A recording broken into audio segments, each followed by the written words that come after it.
जय श्री राम। चलो राम जी के दिखाए रास्तों के साथ राम जी के वन गमन पथ पर भी चलें। मैं हूं निशांत और आप सुन रहे हैं मेरे प्रभु राम। इस शो में हमने आपके लिए बटोरी है रामायण और राम जी से जुड़ी अनसुनी कहानियां। इस महागाथा के कई रूप हैं और ऐसे ढेर सारे किस्से हैं जो शायद आपने अपनी दादी नानी से भी नहीं सुने होंगे। तो चलिए जानते हैं रामायण का एक और दिलचस्प किस्सा। राम जी से हमें मर्यादा के मार्ग पर चलने की सीख मिलती है। काम, क्रोध, मद, लोभ सब छोड़कर आगे बढ़ने की प्रेरणा मिलती है, क्योंकि तब कहीं जाकर ही तो जय जयकार होती है कि नहीं? राम जी के साथ भी ऐसा ही हुआ और इसकी शुरुआत हुई अयोध्या से। जब माता कैकेयी ने राजा दशरथ से राम जी के लिए 14 बरस का वनवास मांगा। मर्यादा पुरुषोत्तम माता की इच्छा और पिता की आज्ञा का पालन करने के लिए मां सीता और लक्ष्मण के साथ बढ़ चले अपने वन गमन पथ पर, जिसमें पहला पड़ाव था श्रृंगवेरपुर, जहां केवट को तार कर गंगा नदी पार कर राम जी पहुंचे कुरई, प्रयाग और फिर चित्रकूट।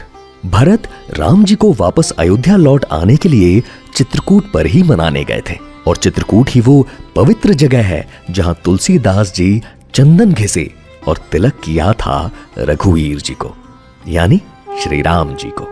यात्रा आगे बढ़ी तो पहुंचे प्राचीन समय में दंडकारण्य कहलाए जाने वाले छत्तीसगढ़, महाराष्ट्र, उड़ीसा और आंध्र प्रदेश के विशाल क्षेत्र में। आपको मालूम हो कि छत्तीसगढ़ को भगवान राम का ननिहाल भी कहा जाता है।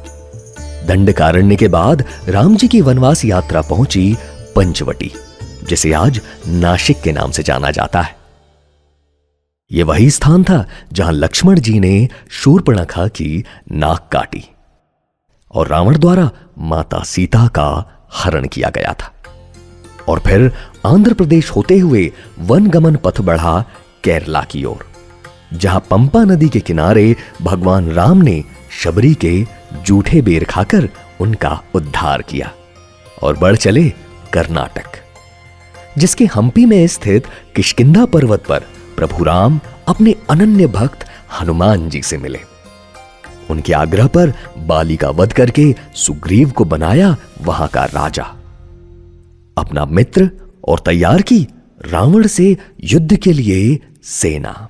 फिर पहुंचे लंका से पहले अपने अंतिम पड़ाव, यानी तमिलनाडु के रामेश्वरम, जहां आज भी शिवलिंग स्थापित है और धनुषकोडी के नाम से जाना जाता है।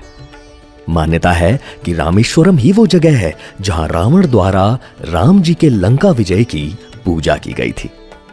इसके आगे तो आप जानते ही हैं कि कैसे राम सेतु पार कर प्रभु राम द्वारा रावण को हराकर लंका विजय की गई और मां सीता को वापस लाया गया।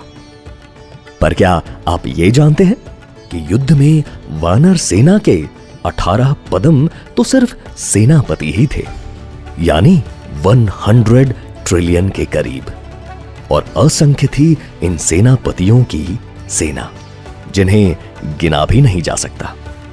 और ये मैं नहीं कह रहा, श्री रामचरितमानस की चौपाई में लिखा है, अस मैं सुना श्रवण दस कंधर, पदुम 18 जूथप बंदर। तो कैसा लगा आपको राम जी से संबंधित ये किस्सा? बताइए हमें हमारे official Instagram handle @redfm podcast पर DM कीजिए। मिलते हैं अगले एपिसोड में एक और अद्भुत किस्से के साथ। जय श्री राम।